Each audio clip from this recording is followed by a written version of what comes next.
The first game we look for, Robbie. Tottenham away. When we got Tottenham away.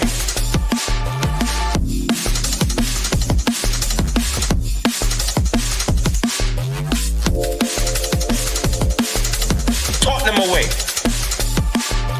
When we got Tottenham away.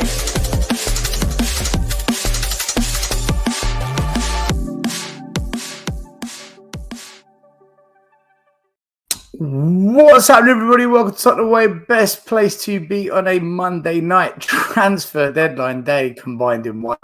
Thanks for being here. As always, smash a like, subscribe, hit notification bell, all the good stuff. If you are in the comments, we will go through your comments. If you want any questions answered or if you've got any topics you want us to discuss, get your super chats in and we will get those dealt with as well. Apologies, there's not been any videos, live streams this week at all, guys. I've been ill. Honestly, I'm only just getting over it. And I know I'm not 100% right because I literally just started the wrong stream. I was in this Liverpool v Spurs Carabao Cup post-match stream. I went live and I thought, hold on a minute, what's going on here? Then JP called me up. JP, still, what are you doing? I was like, oh, I don't know. So, yeah, okay. We're here now, though. We're here now. We're here now. Well, I think I'm here now. Let's quickly go through a couple of quick mentions in the chat. William, big up, my man. Thank you for your super. Is that a super chat or super sticker you put in there? Tony Rodriguez, channel member, 21 months. Phil Coy's channel member, 2 months. Big up to you all, as always, and everyone else in the chat. If you're not a member, become a member. How you doing, JP? You all right? Mate, I'm knackered already. Oh, dude. Do you know what? It's like one of those weeks. One of those weeks, to be honest with you. But, it was watched them on Sunday. Made my afternoon, I suppose. A bit of a battling performance, but I'm sure we'll go into it. But, yeah, no. 3 points right now is the main thing, right? That's all we can worry about and crack on. I'm not gonna lie to you, I didn't even see the game. I was in bed rotten. I caught highlights, and that's all I managed to see. Eugene, how are you? You good, my man? Yeah, I'm fine. I said crucial win, right? Let's see what happens from here. 1-0. Yeah, certainly. At Stamford Bridge. Yep, what's that? 1-0. Tell you what, Chelsea are falling apart, man. It's great. Maz, how you doing, man? You okay? Yeah, all good, all good. I've pulled the hamstring, as I said to you in the back room. This is what Ange does to you. Even the fans pull hamstrings. You've been Anged. I've been Anged, yeah. But yeah, it was a good result. We needed it, didn't we? It was a must win. To keep us out of real trouble, but yeah, we'll get into it later on, and hopefully we'll make a £100 million signing by the end of today. Well, is it fair to call it a hamstring anymore? Should we just call it a hamstring? 1 second, guys. you've been Anged. It's like simple. You've been Anged. And string. We just call it and string. It's an And Anged. It's an and string, yeah. And string sounds nice. Hamstring. I pulled my hamstring. Yeah. Isn't it funny though that when I strained my hamstring and I was thinking, oh, it hurts, and the only thing I could think about was Ange. I mean, like that's just sick, isn't it? Like you got to be really sick in the head to think about Tottenham manager. Well, I even saw Ange joke, didn't he? Because he went to kick the ball against Brentford. Remember, like the ball was on the sidelines. Yeah, Like he ran to kick it and he stopped and he was like, holding his hamstring. Well, yeah, he knows. He knows. That's the man that knows he's not getting sacked. He can make those jokes. He knows he's not getting sacked. He's not going to get sacked. I don't think he's not going to get sacked, right? I keep saying, right? Ange is there for a reason, right, guys? So let's not me going into it too early and too quick, right? Let's take it nice and slow. Right? Ange. I would say that genuinely, for the first time in a very long time, I was wrong. I actually didn't get sacked by Christmas, and I was sort of fingers crossed that he was going to get sacked in January, and it's not happened. So, yeah, we're going to have to see this play out, aren't we? Basically, They're gonna keep him here for a long time. I've got that feeling now. MT, can you stop spamming the chat? I'm going to time you out because you don't need to say the same thing 46 times. We got it the first one. Thank you. we know who's coming. We know we're going to go through it. In fact, before we go through the signings, because there's been some business today. That won't take Unbelievable. I do want to briefly talk about the Brentford game because it was a game that we all predicted. Listen, I thought we'd lose. I think most fans thought we'd lose. Maybe one or two were a bit optimistic about it, but we went into that game in pretty crap form. The win midweek was nothing amazing. It was against a Farmers League team from Sweden. The kids did well. The kids did really well. But can the kids do well in the Premier League? That's what we want to see. The starting lineup, he was missing. And the news is that apparently he's out for the season. Yeah. Don't quote me, but it looks like he might be out for the season.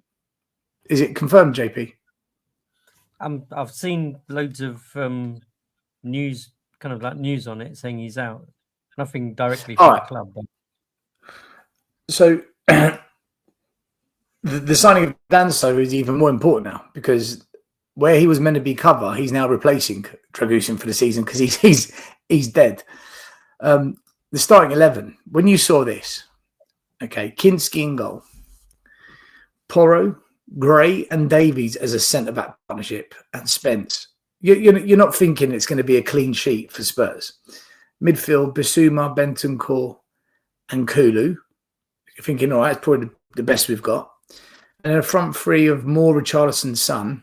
One is an up-and-coming youngster we've got high hopes for. Another one is a centre-back who flatters to deceive. And Son is, at the moment, nor here or there. We don't know anymore. On the bench, it wasn't much better. We had Reguilon, Hardy, Casanova, Sarr, Bergvall, Essie, Ajay and Scarlett. So all kids, not one senior player, unless you want to put Reggie as a senior player. We won 2-0, right? The stats, we had 2 shots on target. They had more. Their XG was much higher than ours. They had far more touches in our box than we did, and they had more possession. So if you go by the stats, there's no way we should have won this. What do you put yesterday down to? Was it just down to we fought for it, we were dogged in defence? Because the fullbacks didn't push up from what I saw in the highlights. So there was a complete change of strategy, there's no doubt. Something we've been saying for, 15 months? Whether he'll keep doing it, let's see. He's got a habit of doing this. He gets the result by changing it, then goes back to normal after. It looked like we put more fight into the game. And we were prepared to, get some blocks in and some last-ditch efforts to prevent them from scoring goals, which was a bit of fight that a bit of resilience that I saw about us. Is that all it was, or did Brentford just completely screw that one up? Because that team on paper shouldn't really be going to Brentford, who are good at home with Wisa and Mbeumo. There's a couple of top performances as well. Spence was one; he got man of the match. What did you make of it, JP? I mean, you saw the whole game, so you're in a better position to me. Yeah, I would say, I predicted the fact that we'd probably get done. To be honest with you, I was probably coming away from that game thinking I was more disappointed with Brentford. I had, from what I've seen of them, and obviously their results recently, and they've got a good record at home and stuff, I was expecting us to be absolutely pummeled. Now, they had a lot of the ball. They did have a lot of chances, but I think they were quite wasteful. But I was more disappointed with them. From our side, I think it was a dogged display. the two fullbacks did stay a lot more within our half. They weren't so like marauding. But to be honest, I would say Brentford had more to play. They had more to chances. We were quite fortunate with our first goal. There was a bit of a bullying, pulling, pushing handbag session with Basuma and one of their defenders on the line when Sonny was taking the corner. He swung it in. It hit a defender on his back and went in. So like, that was quite fortunate. But one thing I will say is I think Son's corners have improved. He's certainly whipping them into the area now, and he seems to be going since he scored that goal from the corner. A lot of the corners now seem to be in that sort of style and that sort of mode where he's like whipping them in with curl from that side. So I think that's something that's they've held on to. I think they've noticed a good thing there and kind of like held on to it and kept doing that. So that's one thing that's pleasing. But literally, Brentford were pretty much second half. They were all over us. We've had a couple of chances. I think Richie had a stretch at one. But we nicked it on the break in the second half and made it 2-0. But, it was all Brentford pushing forward, to be honest, which is kind of what I thought. And as you said just now, it did look like he changed his tactics slightly. And you do hope he sticks to that. Knowing that the fact that, do you know what? Maybe that's a bit of a winning formula. I don't have everyone back. I can't play my gung-ho style. Let's just do this for like a couple of games. Dogged results, whatever. Work their socks off. They ran, they put blocks in the way. Jed Spence was pretty much all over the place. And I would give him my man of the match as well, to be fair. Eugene, did you watch the game yesterday? Do you agree with what JP said? Yeah, I actually did a watch along for it, right? So for the time of the first half, I was watching us do more defensive football. I think we were playing in a sense of, not trying to waste too much energy, trying to conserve energy and all that, right? We were very defensive, right? That's why they had 20 shots on goal. In the first half, they had 9 shots not on goal, sorry, chances and all that. But I don't know, like what JP says, right? I was in the background, I was telling JP, I think Brentford had an off day against, they were putting in the crosses. They were able to get the. Sorry, Eugene, there's a beeping coming from your computer constantly. I don't know what tabs you've got. Can you turn them off? Because I don't know. I'm constantly switching on my tabs. That's why I see. But guys, let me settle this. Someone's got messages or messenger on. Turn it off, wherever it is. If it's not Eugene. Maz, let me come to you whilst Eugene's sorting that out. What do you make of it yesterday? Because that result was completely against what we all thought. What do I make of it? Well, as you know, I don't really look at the team selection because I don't believe it makes that much of a difference.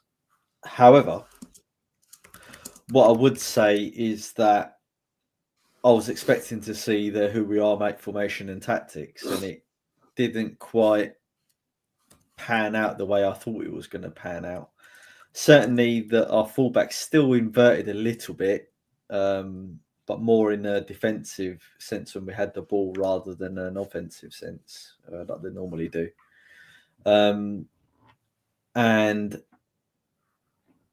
think Spence out of the back line done very well, all things considered. Gray had a decent defensive display, albeit he does have loose passes in him, and that's to be expected, I think, especially for someone so young. Davies had a pretty solid game. Porro had a decent game, but I'm saying they had decent games in the sense that we didn't concede, but that didn't stop Brentford having all of that possession and touches in our box, and I agree with Eugene. It seemed to me that they were just really off. That they sort of were a little bit devoid of ideas, and nothing was really coming off for them. Our second goal was excellent. The actual build-up play leading up to that moment was really, really good. It was an excellent goal, and so that was good to see. But overall, I don't really have much to say about it because it was such a poor game. I mean,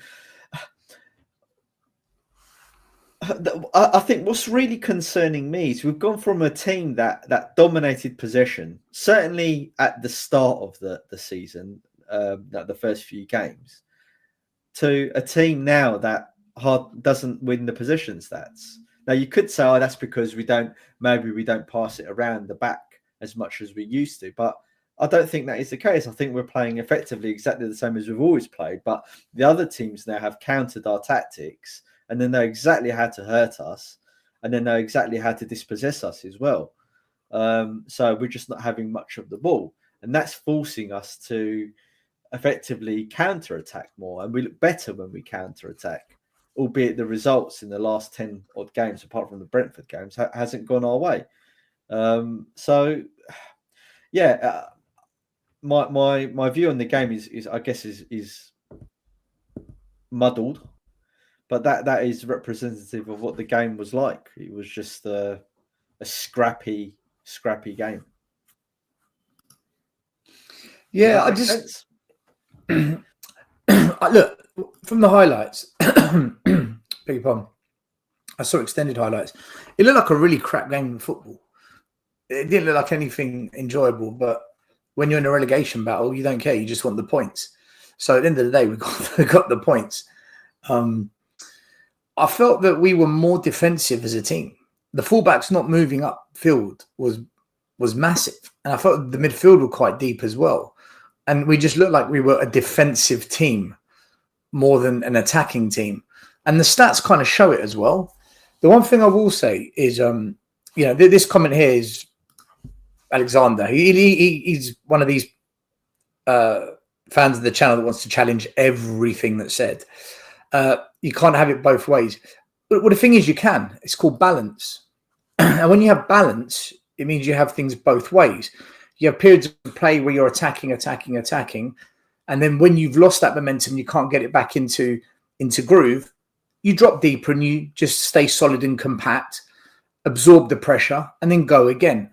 So for me, I think that's what Spurs lack. We're either really, really defensive and play counter-attacking football, or we're ultra attacking gung-ho. I think we need to be somewhere in the middle. And although the result was good yesterday, if for example, there was a chance I saw that Wisa smashed it over the bar, big up Iggy. If he puts that in the back of the net, it's a different game. He didn't, which is good. But this is where results like yesterday. Defensive. Yeah, I mean, but we were defensive though still, because I felt that the Brentford tactics were effectively nullified us from having a large portion of the possession, and playing our normal game, whatever our normal game is. Yeah, but we didn't push up the wing backs at all, Maz. No, we didn't, and again, it could be a tactical adaptation that Ange has done, and you can't criticise him for it. But I guess my gripe is we're only doing it now because we're hemorrhaging points massively. We're on relegation form, and some of the positives that we are seeing is because we're so low in the table and our form is so shocking that he has to do something, otherwise we'll be in very big trouble. And look, I've got to admit, I was actually really pleased that we came away with the points against that game, and we won ugly, because you just wanted to see something different, and we saw a little glimpses of different things happening in that game. That is encouraging. But my concerns are, I'm gonna bang on about this. His configuration of that squad and who he picked for that squad is so diabolically bad. Like if Spence was arguably our best defender, Davies had a good game, but let's just say Spence was our best defender. Davies put in a lot of blocks yesterday. Putting a lot of blocks, and tackles. Yeah, and you think, well, if he's doing this now, why wasn't he given a crack earlier on in the season? You know, Gray's come in as cover, right, for the first team players, but he's outperforming a lot of them. And I think that's a great thing. You know, Ian's going to be really pleased. I think it's great that he's doing well for a young lad and everything. And you think, well, why didn't you give him a proper chance earlier in the season? You know, maybe Andrew's being a bit too loyal to that first 11 that we've got, and he's not making them work for their places, which is making some of them complacent. Basuma has not improved for me this season. He's not that Basuma that we saw in the first 10 games of last season. He's not grabbing the ball and carrying it and being as press resistant as he was in those first 10 games a couple of seasons ago. I think he's had more than enough time now to show his true, you know, what he's all about, and he hasn't done that. You know, Richarlison, wow, what a poor footballer he is, honestly. Some people are saying, oh, he's not fit, or he's only 50% fit, but bloody hell, he's a hard watch, you know, to watch him. You know, Iggy was right. 90% of the game is on the floor, looking up at the referee. Richarlison is absolutely shit at this level. He's an abysmal football player who doesn't deserve to wear. Well, I was going to say he doesn't deserve to wear the Spurs badge, but what does Spurs mean nowadays? It's maybe he does. And here's a positive as well. Mikey Moore, right? I don't think he had a brilliant game, but I tell you what, I noticed him a lot more than what I do Johnson. You know, so yeah, it's you know, good result. I'm pleased. You know, if Ange can take this and build some sort of momentum, great. You know, we want to see ourselves climb up the table for sure. But yeah, that was my take on the game. But I'm a bit confused by it all. There's too many things going through my head. There's too much history with how bad we've been over the last 10 games for me to look at that game and come to a really solid conclusion as to what's really changed. Apart from us being a bit more defensive and not inverting as much. They did invert a tiny bit, but not as much as normal. That's all I could take from it. Iggy, how you doing, my man? You all right? What's happening? Yeah, not bad. How are you guys? Okay. I see you doing your annual Hotspur Way, standing by the bushes and the gate entrance to Levy Land. Still, I wasn't going to come on because I had the feeling that Iggy was going to be far too positive for me tonight. Don't know if I could stomach him being so positive.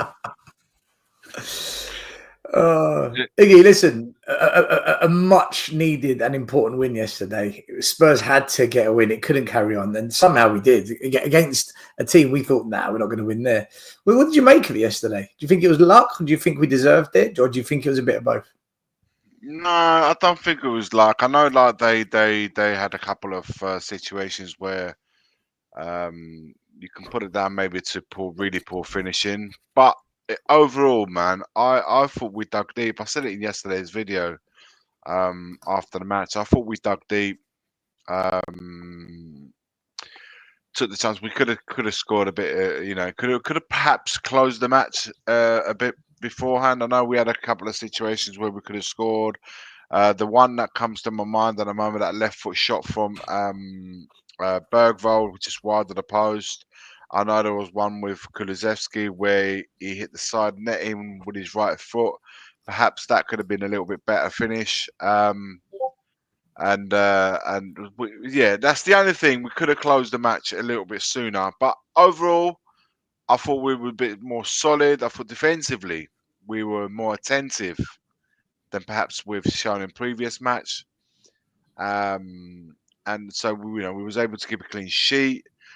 You guys touched upon a couple of players earlier on with Davis. I thought was really solid, which is always amazing when he has the fullbacks close to him, you know, and he's not put in a situation where he's further up the pitch, high up the pitch, and perhaps more exposed as a centre back alongside his fellow centre back. I thought having the fullbacks a bit closer to him helped him, and you in the Spence, you know, it makes me question what a lot of managers previously didn't see in him. You know, what was it about him that really didn't tick?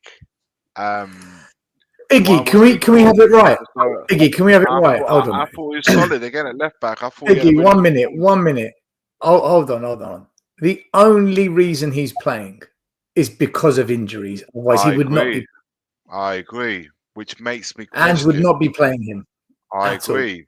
I agree. If Udogie was fit, he wouldn't have seen the light of day. I get it, but it makes me question: what is it about Spence? Was it a personal issue, as in was it an attitude? What is it that isn't naked to the eye? Because from a playing perspective, he's responded. And I said this before whenever we saw him come in against Coventry, then he played away at Man United. Then we were seeing glimpses of where he was playing, and he looked really good at right back and at left back. Defensively, arguably, he's probably even better than Udogie. He's performing a lot better. In one-on-one situations, I saw him have a good game against real good oppositions. You know, Man United wingers are no mugs. He was good, against Salah. You know, he was good. He was good the other day against, Ubuemo. These are really good wingers. And he, in a one-on-one situation, has been very good. And as part of a defensive setup, has been really good, which is what makes me ask, what is it that he hasn't, that that the managers haven't seen in him? It will make me question that side. I remember Ange once was asked about him, and when someone was saying, Spencer's having a good game, or he's having a good, and he's going, is he? And it was like almost questioning, like, what is it that you lot are seeing? So now that we've seen him a little bit more, it'd be interesting to see players like Bergvall, Spence, and even Gray. Are they going to be a part of the long-term solutions, even when we have everyone back in the team? I hope they carry on being part of this team because I think they're really good players. I think they definitely deserve to be part of the squad moving forwards. But I did like I did like how we performed as a team. We were a bit more solid, like I said, defensively, and when we got the opportunity to strike, we eventually did. And the 2-0, really good move and really good goal from Papa Sarr at the end, and 2 assists from Son. Maybe the only criticism I may have from the game that Bloody hell. I felt big up, guys.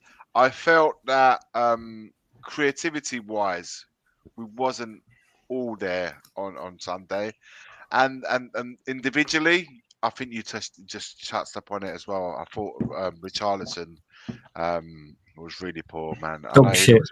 he looks about. He looks 2 to 3 yards way off the pace. He's very weak in the build-up play, always on the floor.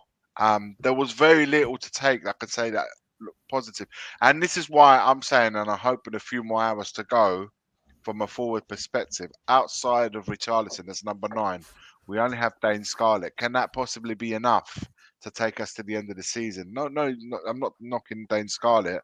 I just feel like we need something more. Because with Lancashire not about and he's gone out on loan, I don't feel like we've got a real presence in number 9. I don't know how long Solanke's going to be out for. I just think he's going to be missing quite a few games, important games coming up for us. And I just feel like I feel like we need something else up top before the end of the transfer market tonight. Don't know what Well, you guys think about that. they got that Tell kid, hopefully, now, haven't they? Yeah, Tell's 19 years He old. hasn't scored all season. He hasn't, the goals. I'm talking about in terms of goal scoring. He might be, he's obviously an exciting, Is talented he? player. No one knows shit. He plays for Bayern Munich, man, and you don't play 6 for Bayern goals. Munich if you're not all that. So Højbjerg came from Bayern Munich.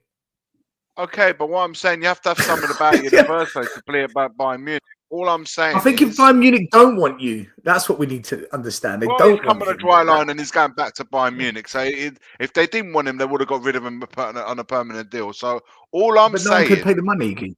No one could pay the money. all I'm saying, It is with an all I option am to buy, saying apparently. is that as a number 9, tell maybe the answer. I don't know. All I'm saying is I'd like to have seen, and I'd still like to see another player with a bit more know-how in the Premier League that can do it. That we know with more certainty than not they can come in and cause some damage. And I just don't feel like we've got that just yet. From what I've seen of Tell, he's an upgrade on Timo Werner. So if that means that he keeps him out of the team, then If that's I'm all for it. if that's the you know, if that's the level Benchmark. that we then I think me and you can go into that team and do a better job. He looks like he can take a player on. Looks like he's happy to shoot from outside the box, kind of like Son used to do on that left hand A side. You know, forward with mobility. I've got no problem with that. It might even be an exciting. It might hit the ground running. It might be a total. But what I'm saying is, right now, can we go in right now? Got more confident than not. Even Dane Skyler looks an exciting player, but can we go with more definite, like not that he can cause damage in the Premier League right now but you as don't his know, do number you? 9? Yeah, 100%. You don't know. No one knows. This is just it, and I don't like going into that second half of the season with that uncertainty. That's what I'm trying to get at. What this window tells me precisely, well, it tells me many things. One, it tells me that Ange doesn't know what the fuck he's doing, because again, Yep. he configured that squad so poorly, right? Two, we've got no transfer policy plan.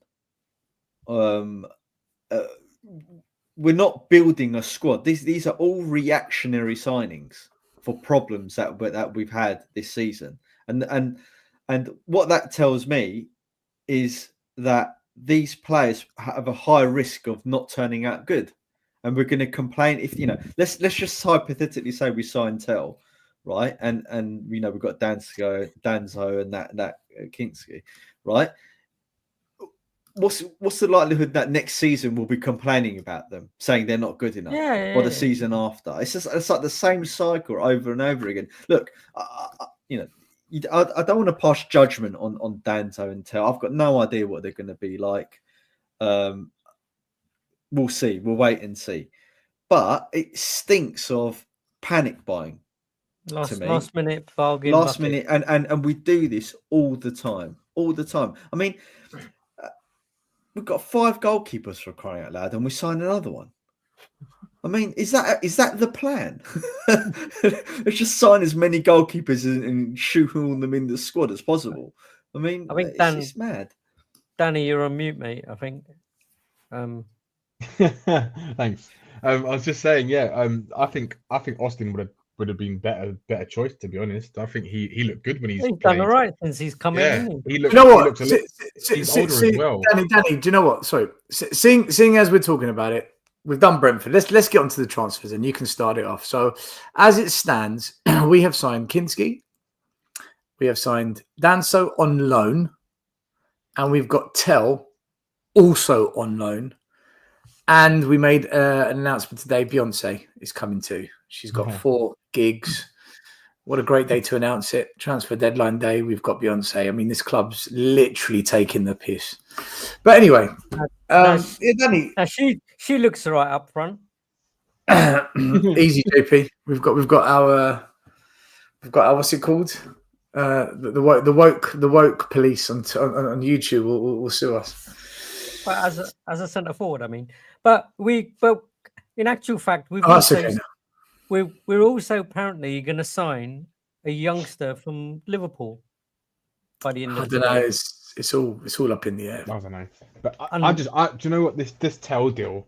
I just think I'm so happy that we're not signing him as a permanent transfer, because I think that would have been another waste of 60 million euros in my opinion. I think that Tell. I think what they've done. Only it's an option to buy, then. Yeah, they put the option in. But he's got to agree to want to sign long term as well, though. So that option is. So yeah, but he can still reject a contract if Tottenham were to pay the. That's what I mean, Danny. Yeah, he's got to agree to the option to sign if Spurs go for him. But what I mean is, like before, when he rejected initially, Tottenham wanted an obligation, or I think Bayern wanted, or one of the two wanted obligation to buy him, rather than or the full whack. But he didn't want that because he wanted to go back to Bayern. So that's why he wants to have the option in case Bayern either try force him out, or if he is good enough and Tottenham want him, then we pay what we agree from this loan deal. And then, or depending on if he is even better than that, he'll go to another big club if he's that good. Well, that's why Man United and Arsenal didn't go with it in the end, because they didn't really want to take a youth, allow him to grow, and then just give him back. Well, And we've got nothing to put him lose, JP. We're No, we sitting, what, haven't. 14th in the table. No, I mean we haven't, but I'm saying I that's know. why Arsenal and Man United, because they also had chats with him, and Yeah. that's why they didn't want that deal. Yeah. Yeah. The thing true. is, right? The thing is, if we really, really wanted Tells, we would have got this done the first week of the window. Why have we waited until now? Same as Right? that defender. and this is the thing with Spurs. It just looks like another knee-jerk reaction. No, we know why. No, Right, no, because Stel, we know why. No, wait. Before you carry on, we know why. Because everyone rejected us. Because we're dog shit. Right? And that threw all of their plans out the window.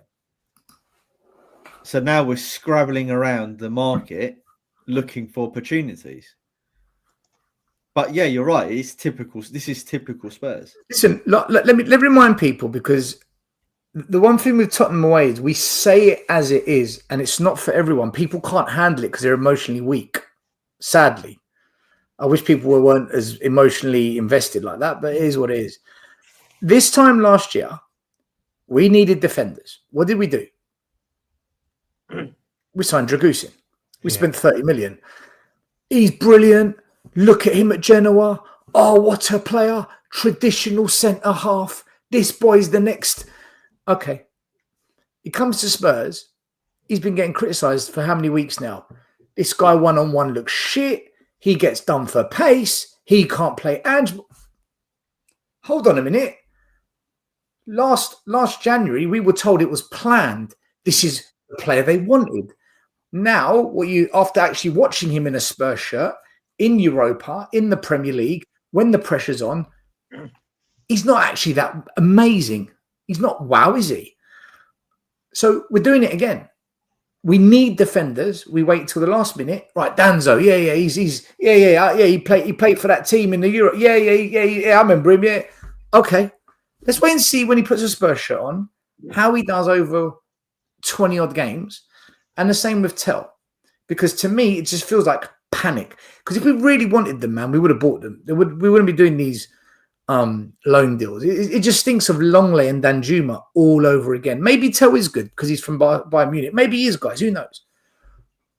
But where are the stats to back up these players being these brilliant players under pressure in big moments consistently? Because that's what the Premier League is.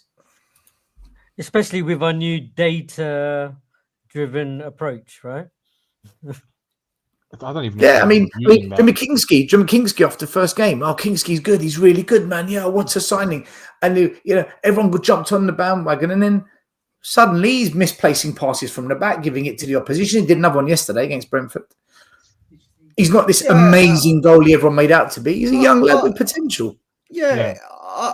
Look, I don't have any problems with Kingsley. The same with Gray, like you said, Stel. He's a young lad. He's making a few mistakes here and there. I like the way he catches the ball. I really like that about him, and I like the way he commands the box from a corner. That is an improvement on Vicario. Whether he's actually as good of a goalkeeper, he saves and that sort of stuff as Vicario remains to be seen. But we know what's going to happen. Vicario comes back, he goes straight in the team, and you won't see Kingsley again until whenever. I mean, I don't have any opinions. Or any strong opinions on Tell and Danso, because I've got no idea how they're going to perform in the who we are, mate, tactics and formation, because no one knows how they're going to perform in the who we are, mate, tactics and formation until we see them. So no one's really played in it, right, Maz? Well, I've just got to see. Look, judging by the highlights I've seen, I have seen Tell in some games, but judging by the highlights I've seen of him recently, because obviously we signed him, so you want to see what they're, to remind yourself what they're like. He seems a talented player, but then so does a lot of the players when you Google them on, YouTube them on for highlight reels and stuff like that. So we just have to see how they cope when they come in. But this stinks of lack of planning, right? Levy's damaged our reputation so much, as has Ange. that you know that these aren't our first choice players, and we're just scouring the market for an opportunity. You can't tell me that Danso was their prime target that they were going for, and he was the one that they were after for months and months and months. No way, I don't believe it. Maz, I said to my son Cameron, right? As soon as look, we signed him, I was like, okay, that came out of nowhere. I bet you any money we hear soon.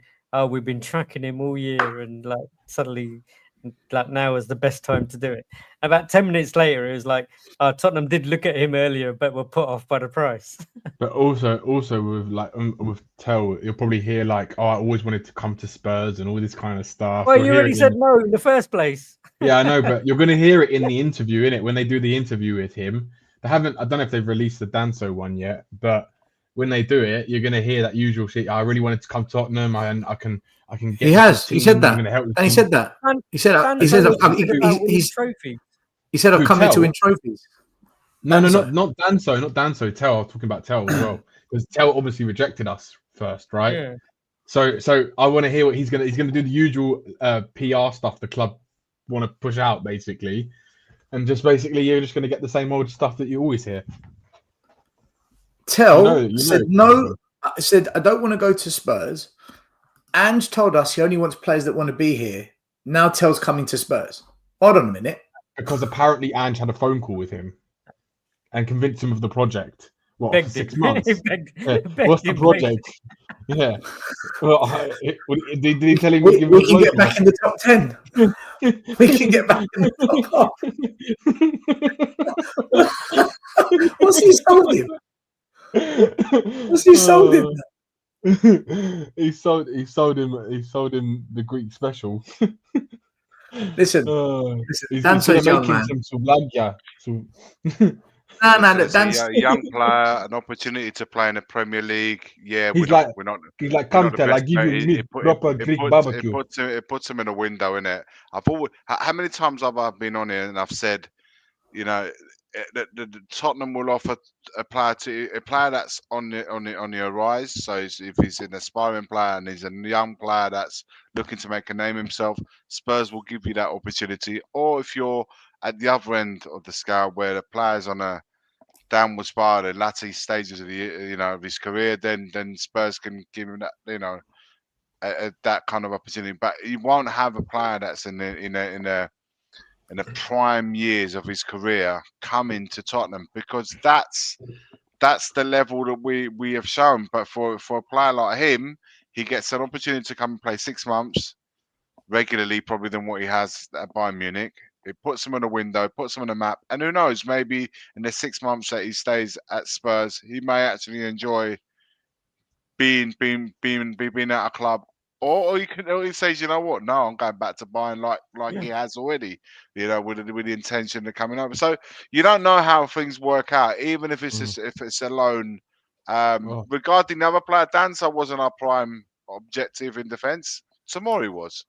Tomori said no, and that we moved our attention to Danso, who here to this day I still know very, very little about, but I'm hearing from other people that have know a bit more about him, that he's a good player and can benefit in the way that we play in the higher line. Perhaps we don't know how any player, any signings in any team will perform until they're put out there on the pitch. You don't know. Some good players might have joined. Let's say Asensio, who's joined Aston Villa. We all know Asensio from Real Madrid, but you never quite know how things are going to work out for any player. So, listen, I would hold fire before the criticism. I would hold fire. Yeah, I mean, that Danso, I watched an hour-long interview with him before we signed him, and that was quite informative. What I liked about what he said and his history is that he comes from the same coaching background from NK Dons as Dele Alli and that group of players. He's also played in loads and loads of different positions. So he seems a more accomplished defender than most of our defenders that we've got, in the sense that he's played in midfield, he's played up front when he was younger, he's played left back, right back, he's played all over the all over the park. So, and physically, he seems like quite an imposing defender. So, you match him up with Romero, Van der Ven, Drago, and him as a four. You think, bloody hell, that's a big old back line. We just have to judge him and see how he does at Spurs. He doesn't seem a bad player, but no, he also seems he's had quite an unlucky career in the sense that he's moved about a lot and he's had a couple of transfers fall through and he hasn't quite worked out for him. But you never know. I think I know Steve was saying earlier on Savage stream that he sees him similar type of player to Rudiger, but like obviously not as good as not at that level, but in that kind of mold of a player the way Rudiger plays. Like he's quite physically strong, he's quite good positionally, but like a lesser version of him. I think when any player comes into the Premier League, I think it just doesn't really matter where they come from, who they are. Some players can excel, some players can get worse, some players stay the same. So we have to, like you said, Maz, we have to wait and see it. And I think the key is how Poch is going to how Ange's going to use him. I think that's the key, is how he's going to be used in Ange's system. I think that's what we've got to see, what he wants to do with him. Like we don't know who is he going to play him with Van der Ven? Is he going to play him with Gray? Is he going to play him at all? That's what I'm worried about, Danny, because back in the day, like look how much benefit Michael Dawson had when he got paired with King and how that made him such a much better defender, player, 100%. Yeah, 100%. And we don't, and Alderweireld and Jan Vertonghen playing together made them so much better as individuals playing together. And this is what I worry about with even Dragusin, like playing, let's say, with Romero or Van der Ven playing with Romero.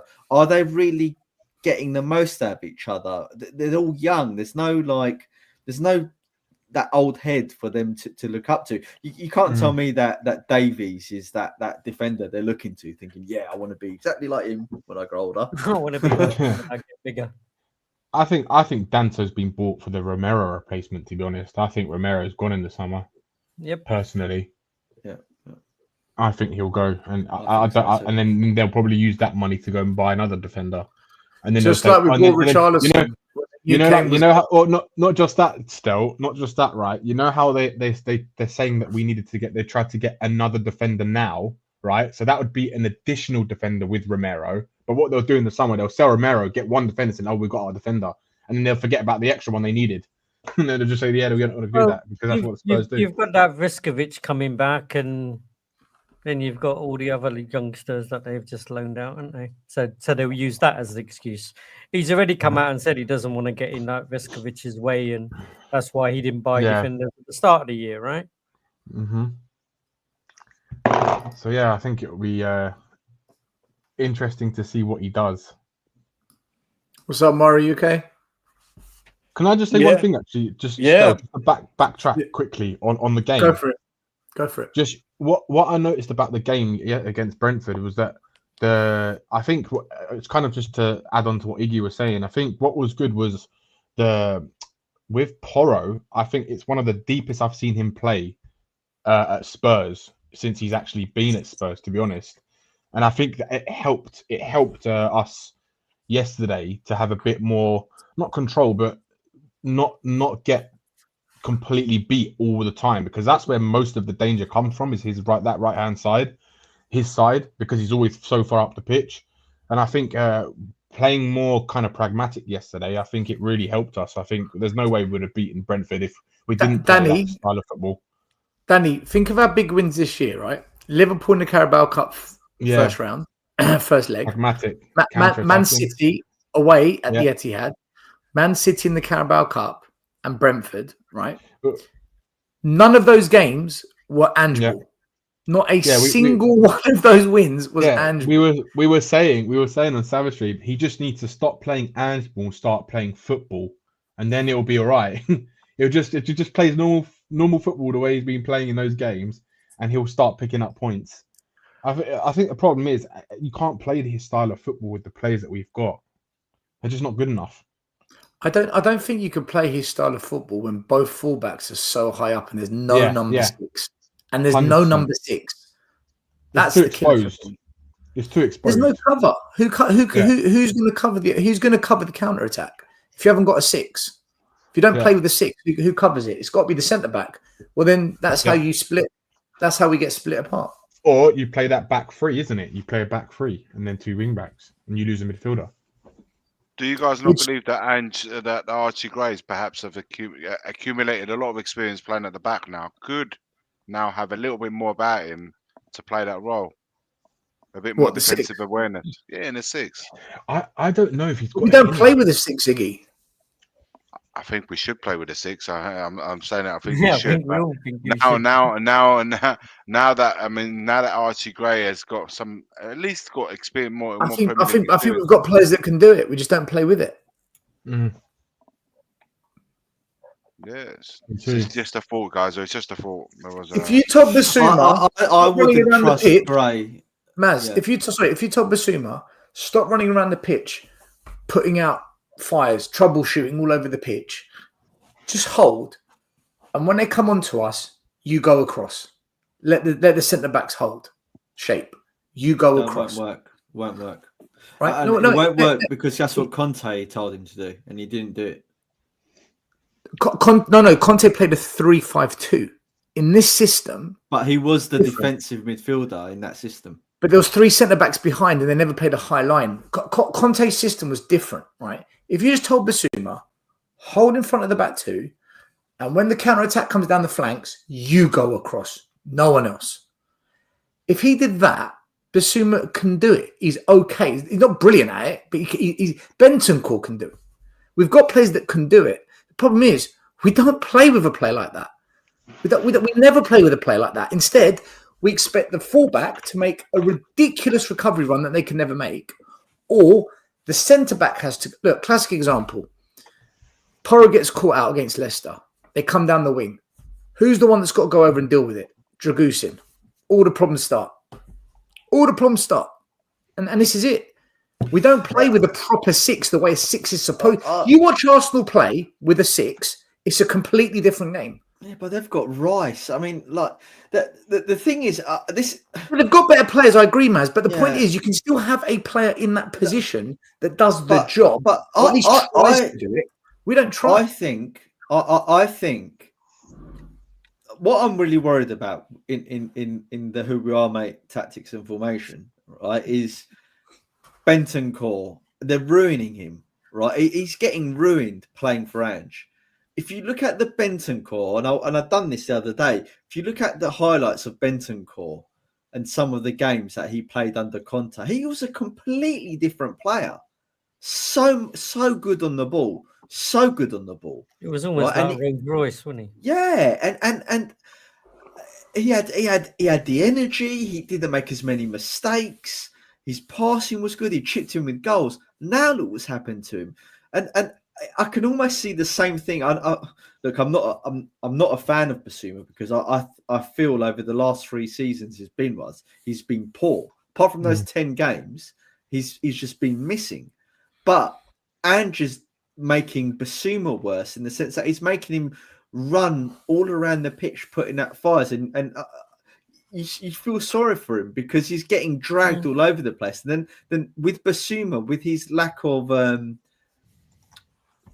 football intelligence and concentration, he's prone to making so many mistakes, and you can see that happening with Bentancur as well. So I think if you put Gray in a defensive midfielder role, it's going to be like a lamb to slaughter. It's almost going to be worse than what he's doing now.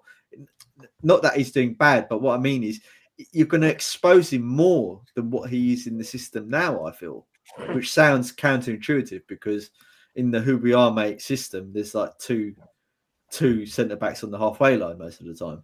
But do you get what I mean still? It's I do. This system drains players of... Yeah, it does. It just drains all the players of their running at lifeblood. 100 miles an hour, don't they? Yeah. Either that way or that way. Why do you think they're all injured? Well, I wonder how long it's going to be before Spence and Gray get dragged down. Let's say we don't get relegated, but they get dragged down by this system, and they start underperforming, because that's what's happened to every single player. Porro dragged down by the system. Udogie dragged down by the system. Bentancur dragged down by the system. Son dragged down by the system. Okay, Son's getting old, right? But every player is getting worse under Ange. Every single one. Yeah, they are. I think it's because it's just it's too intense on them, and he doesn't rotate them enough. That's another big problem. I think when they were fit, he kept picking the same players over and over again by changing maybe one or two here and there, and he needs to rotate them. That I think he really does need to rotate them. He could, this team has got so many options what he could try with, especially the new players coming in. Like he could literally try Pedro Porro as a right winger, Spence as a right back. When Udogie's back, play him left back. He could play Tell as a left winger, or Tell up front, then Son on the left. He got Kulu in the middle. I think Kulu's best position is in the middle of the park. I think that's where his best football I've seen this season is from the middle. That's when he's looked the most dangerous. He's got so many options he can play, and I think that's what the most frustrating thing is for us fans, is watching him not really tinker it as much as what it could be tinkered. Basically, he could really try different things. I mean, the thing is, what the funny thing is, like, this is the chance that he can do this. If he's got any time as a Tottenham manager, if he's going to be here next season or whatever, this is the time to try different new things, because we're not going to get relegated, right? And we're definitely not getting relegated. So if you want to risk a little bit just to see what you could change or you could do or tweak in the Premier League, this is the time, because we're never going to have a chance like this again where it doesn't matter what happens to us. It doesn't matter if we lose, really. Like, we win a couple more games and we'll be fine. Like, we're not going to go down. So this is the chance where he should really start looking at different ways of playing. But we all know, which is frustrating, that when we go to the next game in the league, I don't know who it is actually, but he's gonna probably go back to playing. Who is it? He's probably going to go back to playing gung ho football. I mean, maybe Man United, it might be all right because they're just pretty shit as well. But I don't think he knows who his best midfield is, though. No, he doesn't. He's been here 18 months. Yeah, he doesn't. And he doesn't know who his best midfield is. I think it's because we've had so many problems in midfield. Like we've had Basuma he's been out injured. He hasn't hit the heights that he's supposed to have hit, like he did in the first 10 games of last season. And after that, was it Luton? He got sent off. After that game, he had injuries. He had African nations, and then he just, when he came back after like a couple months, he wasn't the same player. And then Basuma has good games here or there. Bentancur, he's been so unlucky with injuries, so he's never had a consistent run. And like Maz said, he looks like he's been running to the ground. So he does look like he loses the ball a lot more than he used to do. And then you've got like Maddison, who, again, another injury. I mean, Maddison's our highest scorer in the Premier League, yet he still has a lot of injuries. That's how crazy the stat is. Danny, I think it's all down to how we're set up. I really do. You look at Nuno this weekend, what they did to Brighton, right? Some of the football they were playing, I actually said to myself, this isn't even Nuno football. What am I watching here? This is really, really good. And he's got his coaching team at Nottingham Forest. He's got a chairman that's kind of he's got a track record of winning at Olympiacos, winning titles, winning trophies. So, Olympiacos won a European trophy last season. Right? They've got a chairman that's serious about success with a history of doing it. And they've got a manager who's got his coaching team there. When he came to Spurs, the chairman, he's got no history of success. And he wasn't allowed to bring his coaching team. I watched Iriola on the weekend. I mean, listen, Liverpool beat them. But let me tell you something. Liverpool did not deserve to win that game. That penalty was never a penalty. And Brighton gave them one hell of a game, man. And unlike them, they missed a couple of chances. For me, is Brighton's squad better than Tottenham? even with injuries, and they've got injuries too. I just think they've got a better manager. I think they've got managers that better set up teams. I just think Ange is he's very, very, this is how they've done. But you know what? And I can stay too long one-dimensional. because of my signal. But I'll say this, and I'm already seeing it. And this whole protest, Tottenham for change. Our fan, I don't know why our fan base does this. We have, all right, it's great. We signed 2 signings. We'll see how it pans out. It's almost like all is forgotten. Ange is a hero now, and like this guy knows how to coach. It's like for me, I'm still Ange out. People are now saying, like, what have we done today? Yes, we beat Brentford, but like, what have we done to say, oh, everything's all good? This is what frustrates me about this fan base. It's just we are so gullible. Why is that? Like, it's it's mind-boggling how gullible this fan base is. You know what I'm saying? Yes, we celebrate the victory yesterday because we stopped the bleeding. You know, but come on now. I can say if we beat Liverpool, we beat Aston Villa, okay. But like the jury is still out on Ange, and for me, I still want him out. But you go all over X, it's like, yeah, Ange just showed you. Yeah, those of you who are Ange out, now you need to write apologies. I'm like, apologies for what? What has changed? That's One just win, 1 win out of 8 is 1 win out of 8. You know what I'm saying? You want him to fail? No, it's not that I don't want him to fail, but it's exactly what Stell says. We still like if he showed more of a chance to be more pragmatic at most times, we would be doing better. It's the reason why I'm Ange out is I don't trust him. I don't trust him with the talent. I don't trust him in the big games to get us over the line. We'll find out on Thursday. We will find out on Thursday. We already know, but let's see what happens on Thursday. What do you think will For- happen, Mario, on Thursday? We're going to get onto that. We're going to get onto Thursday at the end. We're going to just, in fact, let's talk about it now. Go on, let's do it. Yeah. I mean, my heart because it's a semifinals. You know, Second leg. I'm second leg. I'm hoping we pull something out, but my head says we're gonna get pumped, especially the fact that they feel that they got robbed with the whole Bergval situation and stuff like that. I think we're gonna get pumped. Maybe 3-1. Yeah, I was thinking 3-1 too. I'm not so convinced about getting pumped on Thursday. I'm not. I think in Europe, for large periods of the games in Europe this season, we've shown to be a completely different side than the one we showed in the Premier League. I think it's a different football that's been played, not from us, but also the level of the opposition that we've been playing against.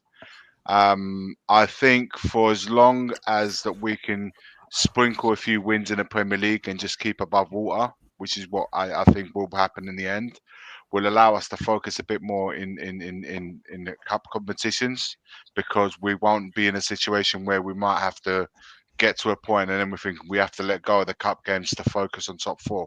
We're not in that predicament this year for the first time in goodness how long. So for me personally, the way I like to see it is I don't. I've felt this for a few seasons where we've had to let everything go just to go for top 4. For once, we can say, do you know what? We don't have that excuse now. So perhaps in Europe and in the domestic cups, and I hope on Thursday too, we can really play a match where we played Liverpool in the Premier League and faced them in one way, got pumped. Like Mario says, we did get pumped in the Premier League. But then the next time we played them, it was a different. We played them differently, and got a win. I'm not saying we're going to go in Anfield and necessarily win outright. I'm just saying that I think with 2 results out of 3 possibly in our favour, we do give ourselves a chance. I'm not saying it's not a magnitude of a tie. I just feel like if we can play it differently to what we would in the Premier League, I think we give ourselves a chance. And 2 results out of 3 is in our favour. So we have a margin. And it's only a margin, but I don't think we're going to go there and get pumped. I think Mike Zappa's correct. I think that the referee certainly won't favour us at Anfield. I've never seen us get favoured at Anfield with the ref. No one does. And we're relying, but basically we're relying on us just pulling a miracle, right? Either playing really well or defending for our lives and maybe nicking an early goal and then just sitting back and hoping that they can't break us down. And Liverpool having enough days. What was the stat you said, Stel? We've won there 3 times in the last 100 years, or something ridiculous like that. It's 3 times in the league and 2 cup games in 100 years. Three league games. We don't have to win, though. I remember us beating them in the cup competition. We don't have to win.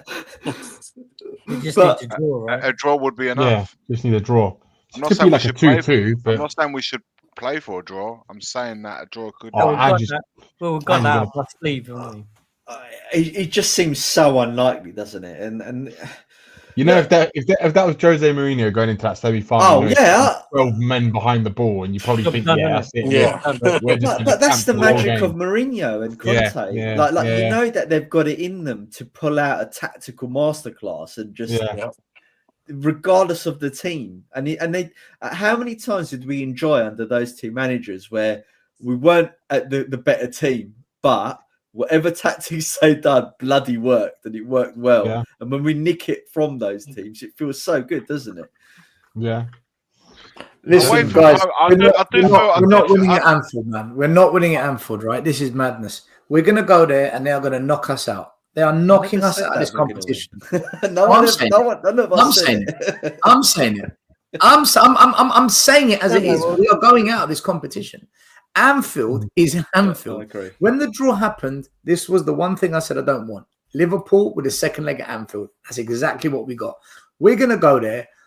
Anfield, under the lights midweek, their fans are the worst to go and have to play in front of when you're the opposition midweek under the lights. Yeah. And I watched Van Dijk's interview after the Bournemouth game. He said, we've got a big game on Thursday. We've got to fix that one. That says to me, they mean they're taking it seriously, man. They're putting their best 11 out, and they're going to do everything they can to cook us. And you know what? They want payback. We might hold on. We might take it to penalties. We might have a bit of hope in the game. When the final whistle blows and all's over and the lights are off, they're in the final. We're not. Put money on it. Put money on it and call me negative. I don't mind. I'd rather be honest about how I think than say things to please people just because I can only handle positive energy. I need you to lie to me. Just lie. Don't tell me what you really think. Just lie. I'm never going to lie. I'll say it as it is. Anfield. It's like just to caveat that though, the only thing is what I've noticed in this. Will you be watching the game on Thursday night? Me? Are you watching? Yeah, are you watching the game Thursday night? I'm going to watch it. Of course. Why? Yeah. Why? Tell him, Iggy. Tell him. Why? So negative. Why not? No. I'm asking. Why are fans that don't believe they're going to win or go through the next round? I'm not saying winning because, like I said, we have 2 results out of 3. Because I've got to go on YouTube after, do a show and talk about what happened. Oh, don't use that excuse still. All right, are you going to do the show, man? Are you going to come and run the show, man? I got the answer. Mine isn't a criticism. No, but I'm answering Maz. Who's going to run the show? Who's going to come and run this show? Understand what I'm trying to say. I'm trying to say if there's no belief, why are we even going there? Why are fans travelling all the way to Anfield? Because they think we're going to win. Zero belief. I want to see a miracle. All I'm trying to say is we have a possibility. What I'm saying is 2 results out of 3 on a fact. I'm not saying we have the outright to win. But the thing is, we don't need to win the game. We don't need to. We can just draw the game. This is what I'm trying to say is we score you think first. Andrew's going to go up there and play for a draw? But No, Iggy, I'm not saying that we No, are. Danny, are we not- having this conversation? Stel. Let me Iggy. just say one thing, right? Okay. In this tournament, we've beaten Man United, Man City, and we've Yeah. beaten Liverpool in the first leg, right? Yeah. This literally the toughest route you could possibly have. And then it all right? comes crashing down on Thursday night. Yeah, but you just don't know. Like we The don't hope. know what No, I Tottenham team's gonna know. turn up. The hope, We the just hope, don't. right? But Iggy, what to I answer would your say to question. Iggy, what I would say to Iggy is though, Iggy, if you think about it logically, how Yeah. have we played in the Can't keep last going through 15 this. games I can't keep going compared to through how this. Liverpool have played in the last 15 games? Listen, So by summing I that up, you can make a I judgment, understand it's a David versus You can make Goliath. a I'm not judgment, saying yeah. I'm not saying I'm not understanding the David versus Goliath. I'm just saying You're that hoping.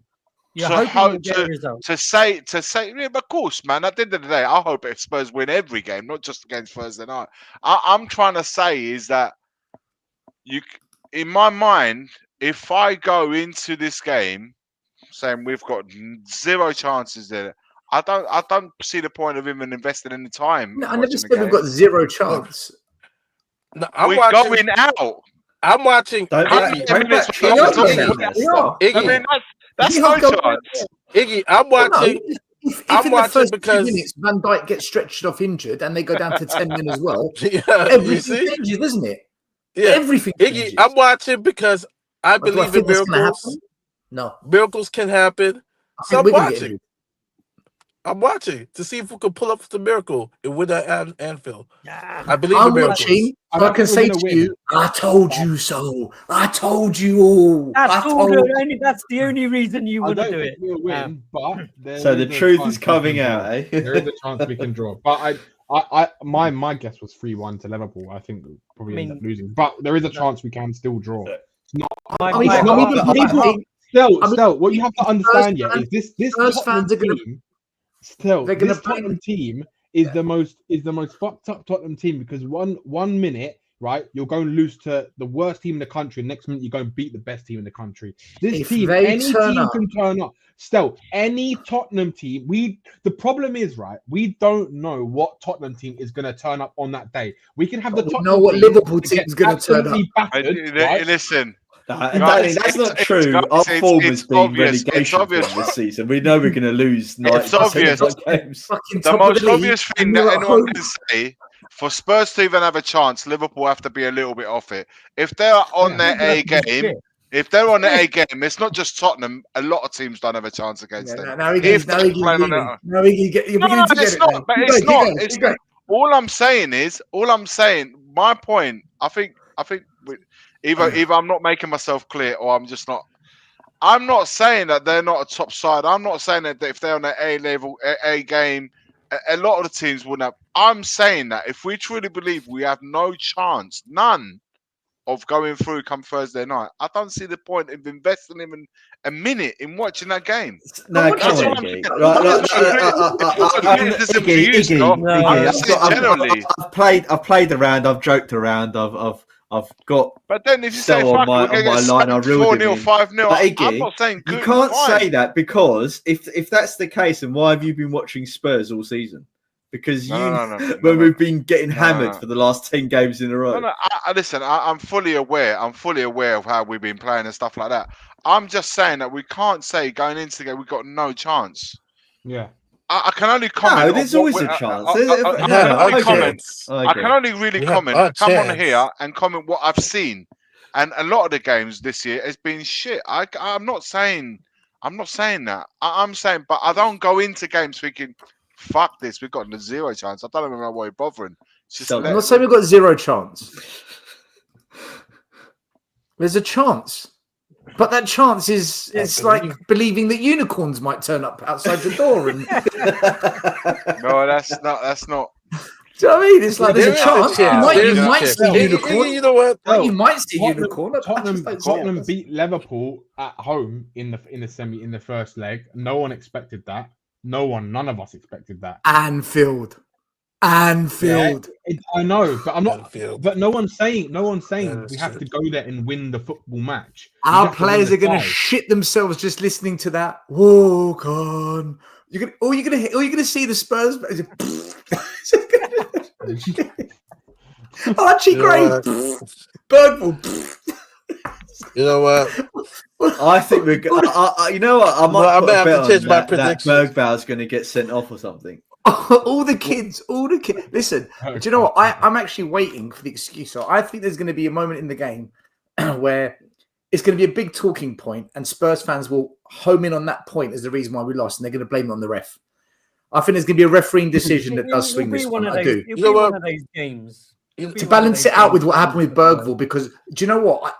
Listen, I know there's Liverpool fans already loading up their Twitter now. When they knock us out, scheduling the tweet, scheduling the tweet to say fair's fair. Bergville should never have scored the goal in the first leg anyway. Justice served. Shit like that. It's just, I just know it, man. This is what happens with Liverpool. This is what happened. If the second leg was at White Hart Lane, I'd say, do you know what? Bring it. Yeah, we have a chance. Bring it. Yeah.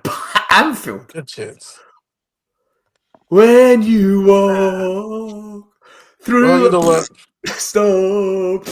Yeah, but If Tell plays, you have a trumpet man there. if Tell's, you know what? If Tell's play, if Tell I just can't plays, I can't get him within this mindset. I just can't. A miracle could happen.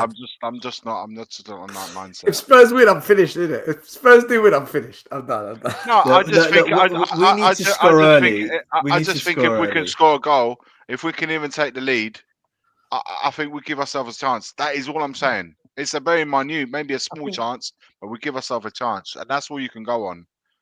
But if we're gonna go into it lying down, thinking we've already lost the game, I just don't see the point of even attending the game. That's all I'm saying, guys. Yeah, that's all I'm saying. But I think from my side, what I would say is, yes, you've got that hope.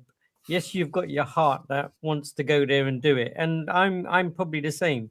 I've been here many times already and played that same game already, like plenty of times. So I'm kind of you kind of go into it 50-50, right? We're Spurs fans. Yeah, but listen, we go there and lose 3-0 and come in and say, you're Iggy, you're in the mud. Hang on a minute. It's like that. That's why Still is doing it. That's why he's saying it. You've got like 50-1 bet. To win that bet, and you're like, come on, man! It's obviously your favorite to me. I'm not going there lying down. I'm not going into those games lying down. If I think fuck, there's no point even bothering. If Spurs go 1-0 up and we've got a 2-0 lead, and all we need is 2-2 to go through, no, that's impossible, then, isn't it? No, if they get 2, there's a draw. Okay, yeah. All right. If we get the first goal and there's 20 minutes to go and we lead the tie 2-0, Iggy, I'll be with you, man. I'm going to cheer them. I'm going to cheer them on regardless. That's too easy, but that's too easy by that point. Yeah, because then there's some belief. Then there's some genuine reasons. I'll be with you. But yeah, because then I actually Stone's banking now, saying we're out. That. I did say though. With 2 minutes to go, if we want, what are the chances? What are the chances we're going to be 2-0 if we're 3-0 down by half time, he's going to go, Iggy, you're in the mud, mate. You're in the mud. You better come on tonight. I'm like, hang on a minute. If we're 3-0 down at half time, scheduling his WhatsApp messages already. It's not. Listen, you may even be right and say that we might get pumped on Thursday night. I'm not saying. I never said pumped. All right, we're gonna go when the lights come out. We're out of it. Whatever happens, we're gonna be out. I'm like, but I can't go into a semi-final with that. My mindset won't allow me to. I actually think Liverpool might turn it. I actually think Arsenal might turn around at St James as well. Do you know that? I think they might do it. They've hit form, man. Really well. Their youngsters look shit hot as well. Yeah. Well, I gotta go, but you know what, man? I believe in miracles. Iggy, you spoke truth in regards of hope, and you know what? I think we'll lose 4-2. We'll score. I believe in miracles, but we're going to get pumped 4-2. Yeah, I believe in miracles. Instead of getting pumped, we're just going to get pumped. We're going to go 2-0 up. You know what I mean? Who's not that bad? What might hear it tonight, man? Oh, the channel's broken. You can't. You know what? You know what? If Tell starts, you know what? Masterclass from Tell, hat trick. We win. We win 3-1. If Tell starts, I put a little caveat. If Tell starts, we're winning. If we're 3-0 down at half time, the post-match show is going live at half time. We don't need the post-match. We're going live at half time. We're just going in. On that note, come on, Spurs. Come on. We got this on Thursday. Let's go. Big up, Murray. Big up, Murray. I do think it will be a tight game, though. I don't think it's going to be one of these 4-0 drubbings that some people have said. I don't think that. I think it'll be a tight game, but somehow Liverpool will find the way through. I think they'll do it. Yeah, I'm not sure it's going to be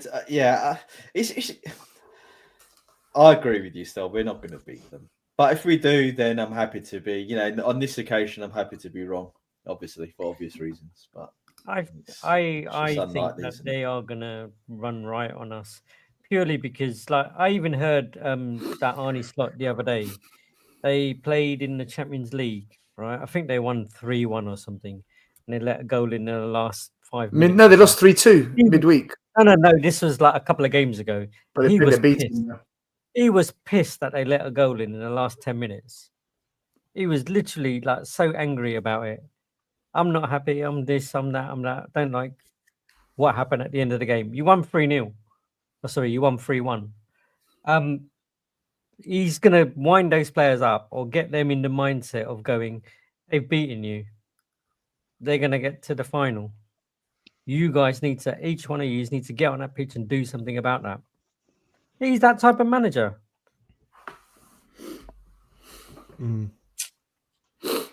Arnie Slot is a top manager, man.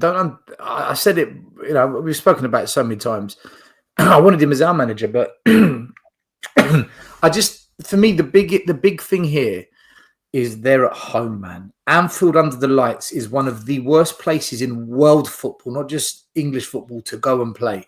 Very few places does that home advantage mean as much as it does when it comes to Anfield. It's just renowned through the history of time. It's like going to the Bernabeu away midweek. You know you're fucked. You just know. It's God help you. So if it wasn't them, then I'd say, do you know what? Why not? But I just feel, we'd have to rewrite history, basically. No, we don't. We don't have to win the football match. We just need to draw. It could be like a 2-2 and we go through 3-2 on aggregate. It's not. We've drawn at Liverpool a lot over the years, and I'm not saying this team's capable of doing it. But look, we don't. This team is capable because any Tottenham team can turn up. Like, we can have a team come out, right, and everyone's like, "What? When the fuck has this been?" And that's what this Tottenham team will do. You just don't know. This Tottenham team is so fucking. Of course, majority of the time it's worse than it's actually good. But that one occasion where they actually do something, they'll surprise you in the most weirdest, fucked up ways. See, Danny, they know that we just need a draw, right? Which means they're going to go for it. The only thing good about them going for it is it might leave some space in behind for us to exploit. Having said that, if they do suffocate us, they do have the players to put in the back of the net. I don't think we're going to get away with it like we did in other games. I'd rather you say you don't trust the managers to set us up in a way where we perhaps could nick it, or try and set us up in a way where perhaps we can counter them and try and exploit the space they leave behind. I'd rather us say that than just say we got. No, but that's the reason why. No, because we're going out there and we're getting fucked. Iggy. No, because Conte took us to Anfield. He set us up. He went 1-0 up. What happened? They still found a way to score, and we missed the chance in the last minute as well. Shit just doesn't drop there for us. Yeah, the last few years, or Conte set us up right. Yeah. What about the season? We got it back from. What about when we were 3-0 down? The last we got it back to 3-3 in the last minute, and then we conceded. Right. You're saying to me we've been burned so many times. I understand. I was there for that game. I understand. Listen, I'm not trying to say it's not just us who got burnt. Everyone gets burnt there. I understand. It's Anfield. Okay, All right. I don't know why people bother turning up at Anfield. I don't know. I honestly Well, they don't don't. know. They don't. Most people don't. Okay, that's it then. Just give them the time, man. Don't bother. Save the trip. Guys, if you're going to Anfield, stop. Don't waste the time going on, No. on the Just because I motorway. think this way doesn't mean others think this. There's people that believe. People think we're going to No, do it. listen. People Yeah, believe. I believe in unicorn. I believe in unicorn. They're going up the M1 on a unicorn. On a Fly. unicorn. I'm going. I believe in unicorn. Now, I just, all I'm saying, I'm talking for me now because I can only talk for me. I just can't allow my mindset to go into a game, any game, a semi-final at that. Listen, in the league, we've had nothing to go on. I just feel like in the cup games, we've shown something different. I'm not saying this is the winning way. I'm not saying anything. I'm just saying that we're going in to a game where we have 2 out of 3 results on our possibly on our side. I know Liverpool are a great side, very good at home, and you're right. Everything you've said about them at home and what they're like, you're absolutely right, of course. But Iggy, if you we do entertain our realise we're not mind, AC Milan, right? it's not. It's about AC Milan. It's about me being me, man. It's just it's just who I am, mate. It's just who I am. That's all I'm trying to say. I don't let in my mind. I can't go into a semi-final. I know I'm talking like I'm going out there playing. Boys, I tell you what. It's just how I am in my mindset. Write this down. I look at it for what it is. You do Write realise, this Iggy, down. that we lost the I think most semi-finals out of all of the top 90%, flight teams. 90% of the 90%, 95%, Liverpool absolutely are favourites to win that game. But if I allow that 90% to get in my head and not go with even the 10% of chance possibility to go, I have to go all out even with that 10% against it. Even if I have 90% against me, I have to go with Oh, I know why. It's because your little boy is there, and you have to say that. No, one's Liverpool, one's Spurs. So like, in that front, like one's coming, one's going, one's crying at the end of the night, whatever happens. So, so all I'm saying is it's just my mindset, guys. It's just how I am. I can't entertain. You know what? I hate when process. Iggy's like this. Do you know what? I hate it because what happens is this. Yeah, the next day, I go onto the videos to see how it did and who watched and whatnot, and all I get is all these comments. Iggy, why you with those Tottenham way boys? You should have your own channel. Go do your own thing, Iggy. Why'd you put up with it? No. Trust me. Look at this. And then all these things. Look, here we go. Look. Listen, don't tell me that I don't get shit. In 2 seconds, I can show you right now. I'm saying I will probably get Iggy's the most delusional one in the panel tonight. I'll be getting all that shit. So Iggy, don't tell me that it's not. I'm saying you get the odd one, right? You get the odd one, but no. When you're like this, all I get. You get. I knew that Iggy was going to come on positive tonight. I said it's not. Maz, I can't. I'm about to head one of our biggest games of the season. It's not that I've got. Listen, guys, I've got. Don't put your happy vibes here. I've probably got zero thinking. With what divine rights do you believe that this can happen? I'm like saying you guys are right, man. We've been shit all season, but I can't. In my mind, I can't go into a semi-final, our biggest game of the season by a country mile, and go with the mindset saying, "Nah, mate, we ain't got no fucking chance." I can't do that. Said no chance. No, I'm not saying you did. I'm not saying you did. But there are people out there that will go with. There are many Spurs fans will be fuck that. I'm not even entertaining that shit because I'm going there guarded because if we do get pumped, I need to be ready for it. Every Spurs fan will watch this game tomorrow. On Thursday. Every Spurs fan will watch. Last topic for me before I hit the sack. Iggy, if we lose, let's say we get pumped 4-0, 4-1 or whatever, right? Then is Andrew's season done then? Do you think Livy's going to pull the trigger? Listen. I think I've been saying this for a little while, and I said this after the Man City 2-3 games after the Man City game, and I've given you. For the sake of not repeating myself, I realised that Man City game that we won them 4-0. and the tactics deployed in that game, 3 matches after, as soon as we got everyone back, we were reverted back. That for me was the time where I said Ange out. And I've said this, I've been very vocal. No. When you want Ange out? Got no IQ No, because I think we're going to lose. Got no IQ. No, listen. Everybody is entitled to feel the way they do, guys.